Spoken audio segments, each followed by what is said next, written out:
இவங்க ஒரே ஒரு விஷயம்தான், இவங்க முயற்சியில வெற்றி பெறணும், சந்தோஷமா இருக்கணும்னா சுயநலமா இருக்கணும். இது இவங்களால முடியுமாங்கிறது எனக்கு டவுட் தான். ஏன்னா இவங்களுக்கு சுயநலம்னா அது வருமா வராதா கூட தெரியாது. வரும்னு நினைச்சு தூங்குவாங்க. நைட் என்ன தூங்குவாங்கன்னா, நாளை காலைல நம்ம வந்து ஏமாறக்கூடாது, சுயநலமா இருக்கும்னு தூங்குவாங்க. நம்மளை பத்தி மட்டும் தான் யோசிக்கணும். இவங்க ஃபுல்லா நம்மளை ஏமாத்துறாங்க நினைச்சு தூங்குவாங்க.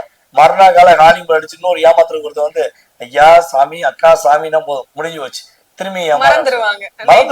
நடந்த விஷயத்த எல்லாத்தையும் மறந்துடுவாங்க.